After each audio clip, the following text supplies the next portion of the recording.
Si par ma faiblesse, tu peux passer, Seigneur, touche un cœur.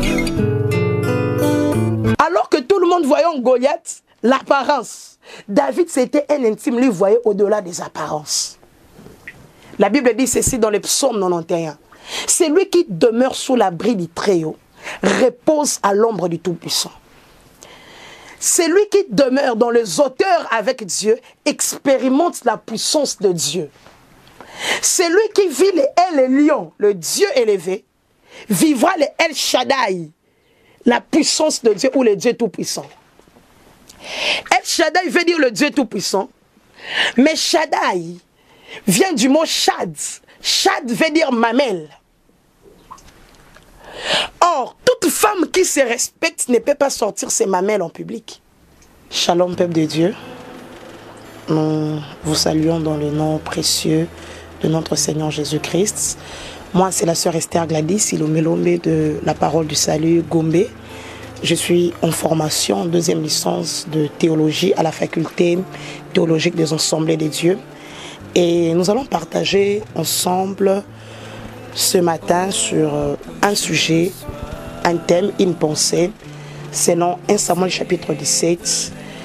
Nous connaissons l'histoire, je vais énoncer le thème plus tard. Nous connaissons l'histoire, il s'agit de ces combats, cette bataille, ces conflits qu'il y avait entre Israël et les Philistins. Je vais lire, nous sommes dans 1 Samuel chapitre 17. La Bible déclare, le premier verset, les Philistins remirent leurs armes pour faire la guerre et se ressemblaient à Soko qui appartenait à Juda. Ils campèrent entre Soko et Azekah, des fils d'Ami. Saoul et les hommes d'Israël se ressemblèrent aussi. Ils campèrent dans la vallée des Téribins et se mirent en ordre de bataille contre les Philistins. Les Philistins étaient vers la montagne d'un côté et Israël vers la montagne de l'autre côté et la vallée les séparait.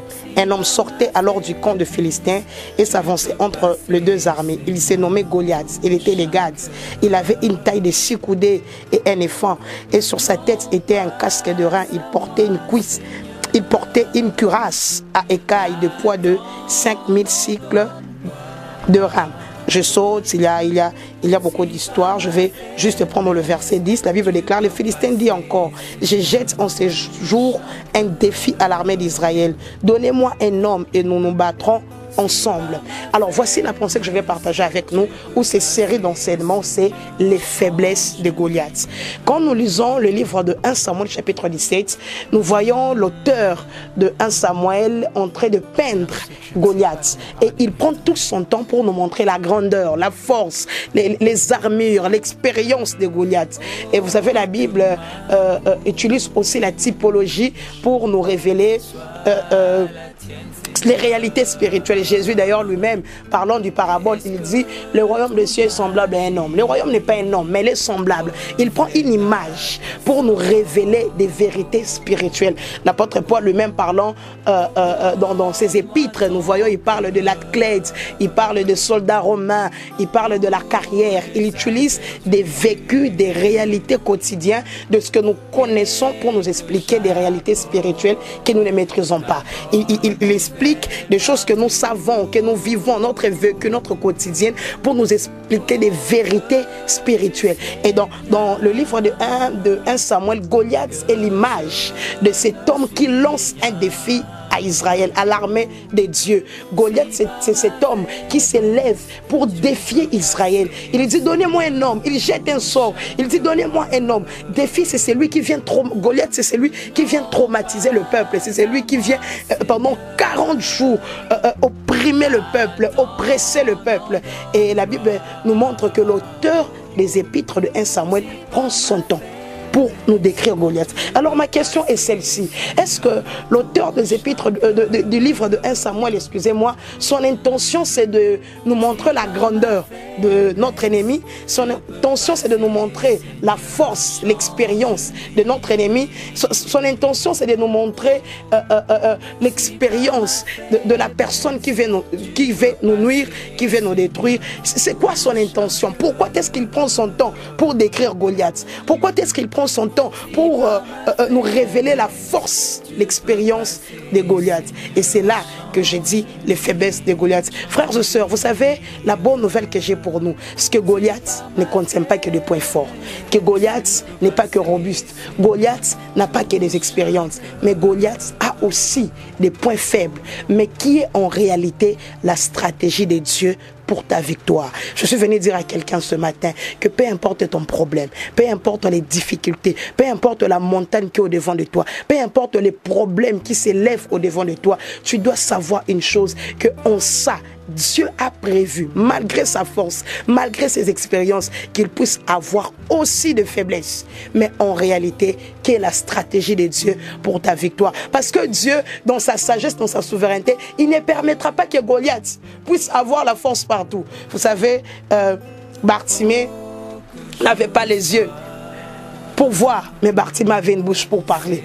Et Bartimée était aveugle, mais Bartimée n'était pas ignorant. Il avait la révélation que Jésus peut changer ma situation. Donc, c'est pour dire quoi, frère? Que souvent, nous focalisons, nous prenons le temps de voir des choses qui ne marchent pas, de voir des forces de Goliath, de voir l'expérience de Goliath, mais nous oublions aussi que peu importe la situation, peu importe la stratégie, la force de Goliath, son expérience, Dieu a enfoui en lui, ou Dieu lui a laissé avoir de faiblesses qui est en réalité la stratégie de Dieu pour ta victoire. Je suis venu encourager quelqu'un, peu importe ce que tu traverses, peu importe ce que tu vis, tu as pas seulement, ces problèmes n'est pas là pour te terrasser, te détruire, mais Dieu a prévu que malgré sa force, que cela puisse renfermer aussi certaines erreurs, faiblesses, mais en réalité, c'est la stratégie de Dieu. Frère, j'aimerais que ton regard change au devant de ton Goliath. J'aimerais que ta vision change au devant de Goliath.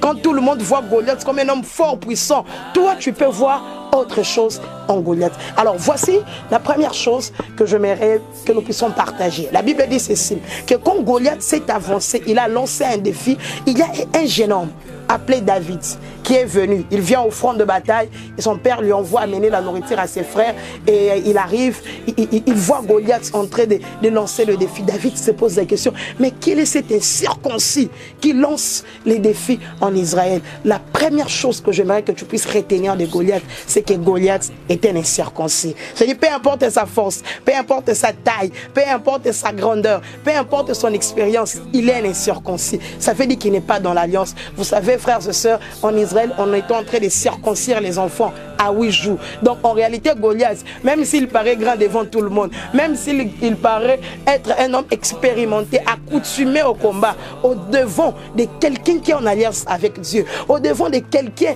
qui a une relation avec Dieu, tu verras Goliath que comme un petit garçon de 8 jours, parce qu'il est un incirconcis. Frères et sœurs, le problème avec Goliath, c'est d'abord un problème d'alliance. Il n'est pas dans l'alliance, il n'est pas des nôtres, il n'est pas enfant de Dieu, c'est un incirconcis. Frères et sœurs, sois fiers d'appartenir à Jésus. Tu as une alliance forte, puissante. L'apôtre Paul dit que nous étions errants, mais Dieu nous a rapprochés. Il a renversé les murs qui faisaient cette séparation. Nous sommes dans l'alliance. Bien-aimé, peu importe la grandeur, l'auteur, la force de ton Goliath, n'oublie pas, c'est un incirconcis. N'oublie pas qu'il n'est pas dans l'alliance. N'oublie pas que toi, tu es dans l'alliance. N'oublie pas que toi, tu es racheté. N'oublie pas que toi, tu as une vie avec Dieu. Lui-même, le psalmiste dit, il dit ceci, qu'avec Dieu nous ferons des exploits. Paul dit, Christ en nous, l'espérance de la gloire. Le premier problème de Goliath, il est un incirconcis.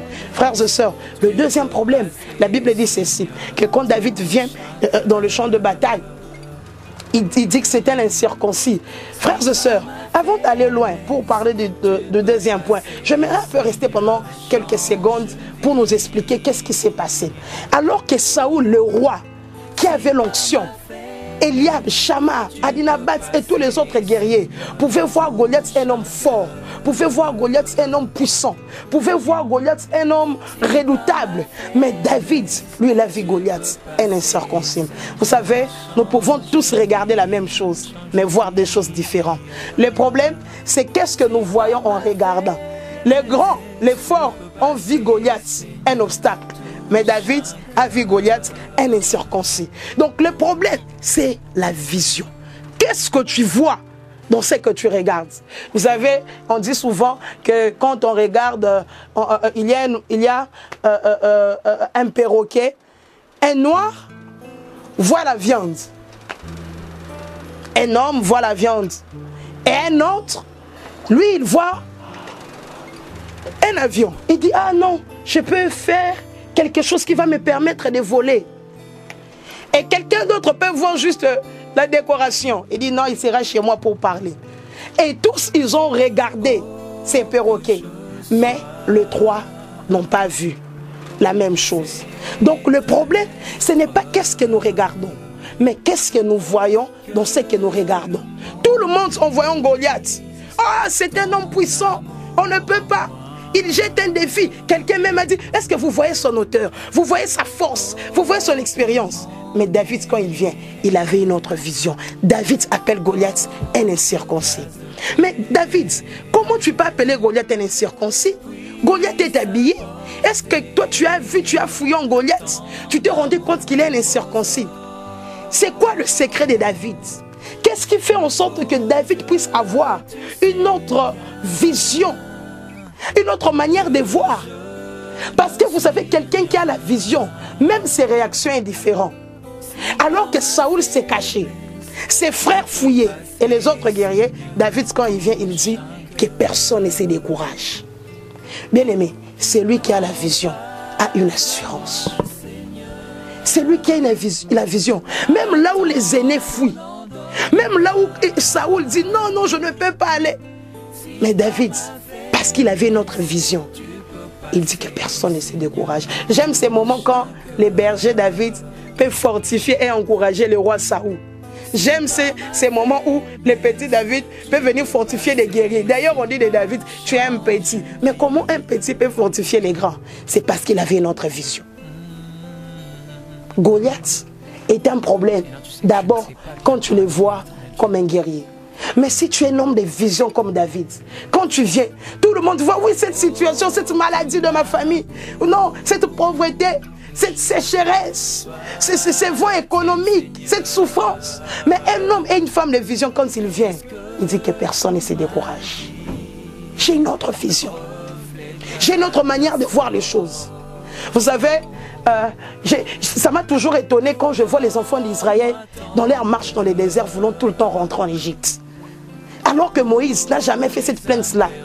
Je me suis posé la question, mais entre Moïse et les enfants d'Israël, si quelqu'un devait retourner en Égypte, ça devait être qui? Évidemment Moïse. Pourquoi? Parce que Moïse, lui, il était prince. Les enfants d'Israël, ils étaient des esclaves. Ils étaient sous les fouets. Ils construisaient des pyramides.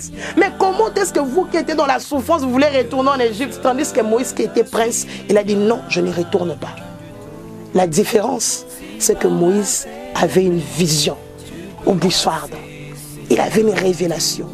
Parce que la vision détermine même nos actions. L'assurance. Je sais ce que j'ai vu. Même si je suis dans les déserts, je sais ce que j'ai vu. Même si je manque à manger, j'ai une autre vision. Même si ça ne marche pas, j'ai une vision. Je sais que ça marchera un jour. Frères et sœurs, la première chose au devant de Goliath, la première chose que tu dois savoir au devant des difficultés, il faut être quelqu'un dont l'intelligence est renouvelée, qui a la vision. Et la question que je me suis posée, pourquoi David a eu cette vision différemment de tous les autres? Pourquoi David a appelé Goliath un incirconcis, alors que les autres appelaient Goliath un homme fort, un homme puissant? Mais David dit non, c'est qui cet incirconcis? Le secret de David, c'est que c'était un homme intime avec Dieu. Parce que quand tu es intime avec Dieu, tu vas t'habituer aux choses cachées. Tu vas t'habituer à voir ce que les gens ne voient pas. Alors que tout le monde voyait en Goliath l'apparence, David c'était un intime, lui voyait au-delà des apparences. La Bible dit ceci dans le psaume 91. C'est lui qui demeure sous l'abri du Très-Haut, repose à l'ombre du Tout-Puissant. C'est lui qui demeure dans les hauteurs avec Dieu, expérimente la puissance de Dieu.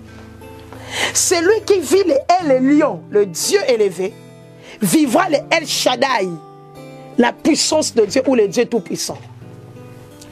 El Shaddai veut dire le Dieu Tout-Puissant.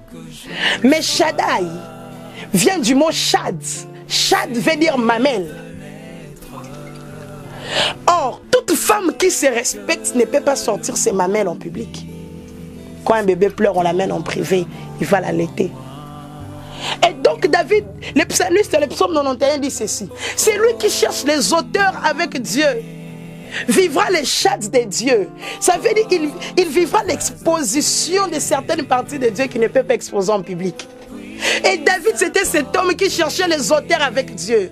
Alors il connaissait les parties secrètes de Dieu, parce que c'est en secret que le secret cesse d'être un secret. Donc David, c'était cet homme qui expérimentait les secrets de Dieu, qui avait une relation intime et profonde avec Dieu.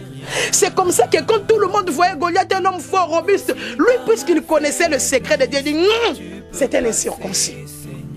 Tout le monde voit un homme fort, au devant de lui on doit fuir. David dit oui, c'est parce que vous ne connaissez pas les lions, vous n'habitez pas dans les hauteurs, vous ne connaissez pas les profondeurs de Dieu. Parce que si tu connais les profondeurs de Dieu, tu vas expérimenter les Shaddai de Dieu. Frère, j'aimerais dire à quelqu'un, toi qui veux vivre les El Shaddai, tu veux vivre la toute-puissance, je te donne l'adresse de la toute-puissance. L'adresse de la toute-puissance s'appelle les auteurs. Cherche les El Lions, tu vivras les El Shaddai. J'aimerais décourager à quelqu'un qui cherche les El Shaddai. Les El Shaddai, c'est les conséquences de El Lion. Je cherche le Dieu élevé, alors je vivrai le Dieu tout-puissant. Tu veux vivre la puissance de Dieu, tu veux manifester la présence de Dieu, cherche les auteurs. C'est pourquoi je comprends les disciples maintenant. Pourquoi est-ce que Dieu les dit, vous recevez une puissance d'en haut? La Bible me dit, dans Actes chapitre 2, qu'ils sont allés à la chambre haute. C'est parce qu'ils ont compris. Cherchons les El Lion. C'est là que nous aurons la puissance de El Shaddai. Cherchons les auteurs avec Dieu. C'est là alors que nous allons vivre la Pentecôte, la puissance de Dieu. Frères et sœurs, le problème de Goliath, c'est un problème de vision.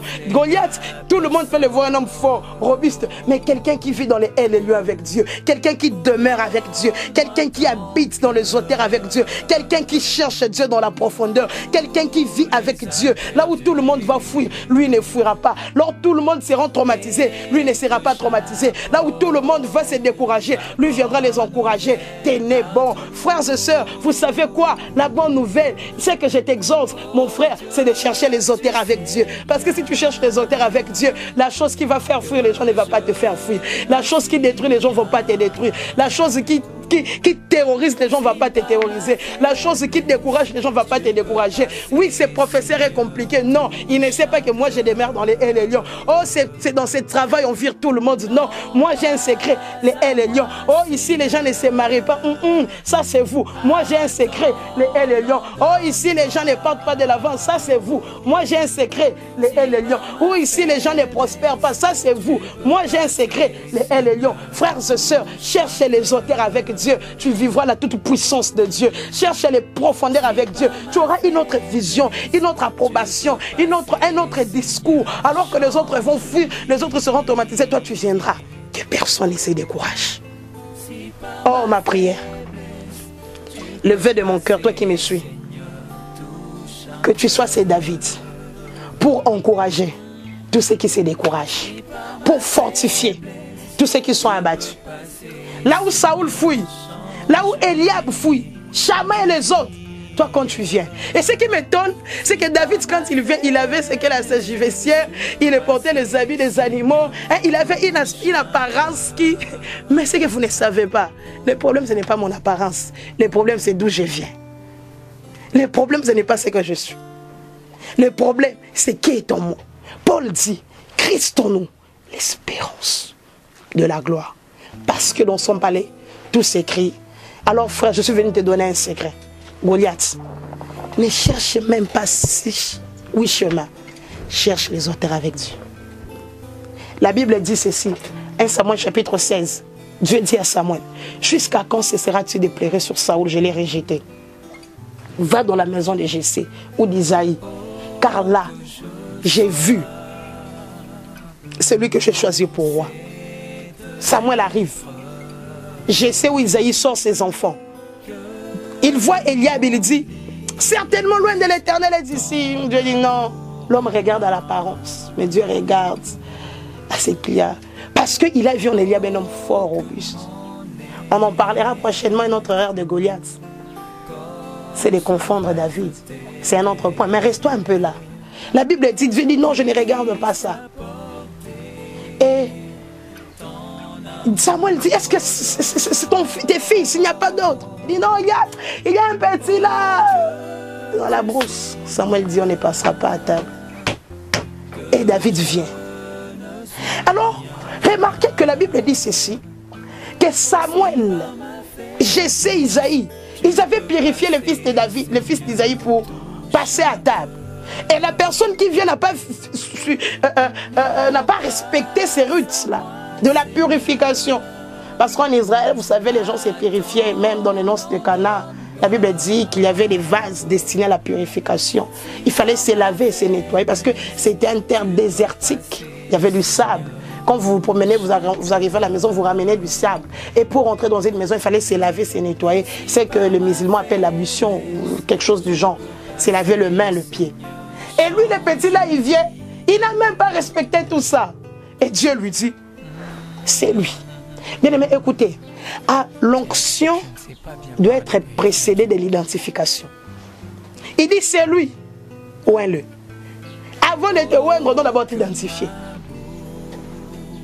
Alors mon problème c'est celle-ci. Pourquoi est-ce que c'est David qu'on a choisi? Alors qu'il n'a pas respecté la purification, qu'il ne s'est pas lavé comme ses frères. Il n'était même pas là. On ne lui avait pas présenté. C'est quoi la raison de l'élection de David? Pourquoi c'est David qu'on a choisi, on a préféré? La réponse, c'est dans 1 Samuel chapitre 16. La Bible dit, va dans la maison d'Isaïe, car là, j'ai vu. David, Dieu l'a vu. Frère, j'aimerais exhorter quelqu'un que les hommes mettent à côté, que les hommes minimisent, que les hommes écrasent. Tu peux te dire, ah, c'est Esther. Tout ce que tu dis, c'est bien, mais moi, David, on ne m'a pas choisi. On a préféré X, Y, Z, W. Frères et sœurs, j'aimerais t'encourager que même si ton père t'oublie, même si tes frères te minimisent, 1 Samuel 16 dit, j'ai vu. Le plus important, ce n'est pas que l'homme me voit. Le plus important, ce n'est pas que l'homme me considère, mais le plus important, Dieu m'a vu. Même si vous me jetez à la brousse, cela n'empêchera pas Dieu de me voir. Dieu n'a pas vu les gens qui étaient à la maison, mais Dieu a vu quelqu'un qui était accoutumé avec les brebis, les agneaux. On en parlait un autre jour. Pour clore, frères et sœurs, l'exhortation de ce matin, j'aimerais dire à un David, ne cherche pas d'abord que les hommes te voient, que les hommes te respectent et te considèrent. Même si les hommes te mettent à côté, ils t'écrasent, ils te minimisent, ils te disent que tu n'es rien, ce n'est pas grave. C'est que je sais, Dieu m'a vu.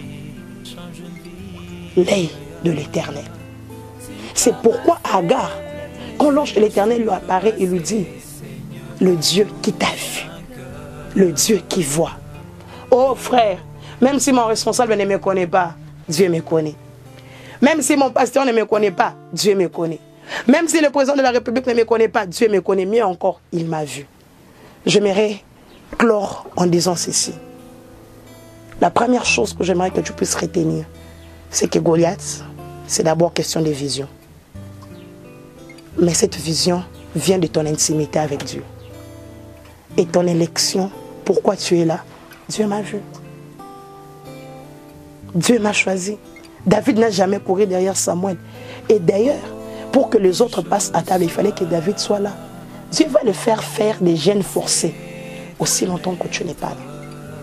Parce que quand Dieu décide que c'est ton temps, pose la question à Pharaon, il te dira, quand c'était le temps de Joseph, insomnie, personne incapable d'interpréter les songes.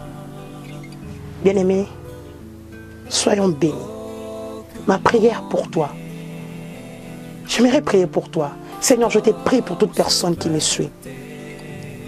Peu importe la difficulté qu'il y a au-devant de lui, peu importe les obstacles qu'il y a au-devant de lui, donne-lui une vision renouvelée. L'apôtre Paul dit, soyons transformés par les renouvellements afin de discerner. Les renouvellements nous amènent à discerner, à avoir une autre approbation, une autre vision, révélation, une manière de voir les difficultés qu'il y a au-devant de nous. Seigneur, donne à mon frère, à ma soeur, à moi, être des hommes intimes, profonds, qui cherchent des auteurs avec toi. C'est alors que nous allons expérimenter la puissance avec toi. Mais Père, j'ai prie pour toute personne qu'on a mis de côté, qui se sont écrasées, diminuées, qui se sont affaiblies. Dieu des grâces, donne-lui la force.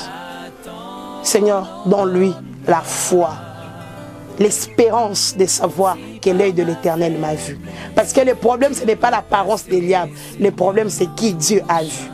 Et que c'est David reçoit son onction pour vivre ces choses dans le nom de Jésus. Amen. Que Dieu vous bénisse. Comme je l'ai dit au début, moi c'est la sœur Esther Gladys. Je suis à la parole du Salut Gombe. C'est là que je sers Dieu. C'est là que j'ai pris. C'est là que je suis brebis de mon berger. Et je suis en formation théologique. Je suis en 2e licence à la faculté théologique des Assemblées de Dieu. Et par la grâce de Dieu, nous servons Dieu dans les ministères de la parole. Et voilà. Que Dieu vous bénisse. Pour toute personne qui veut me contacter, mon numéro, je suis depuis Kinshasa, donc plus 243 81 37 94 618. 81 37 94 618. J'ai une page Facebook et un compte, c'est Esther Gladys Ilomelo, mon compte page Facebook où chaque semaine il y a des bien-aimés qui postent des principes, des pensées qui tirent de mes messages, mes prédications. Et ma page Facebook c'est aussi Esther Gladys Ilomelo. Que Dieu vous bénisse, soyez bénis. Si par ma faiblesse tu peux passer, Seigneur, touche un cœur. Alors que tout le monde voyait en Goliath l'apparence, David c'était un intime, lui voyait au-delà des apparences. La Bible dit ceci dans le psaume 91. C'est lui qui demeure sous l'abri du Très-Haut, repose à l'ombre du Tout-Puissant. C'est lui qui demeure dans les hauteurs avec Dieu, expérimente la puissance de Dieu. C'est lui qui vit les El Lion, le Dieu élevé, vivra les El Shaddai, la puissance de Dieu ou le Dieu Tout-Puissant.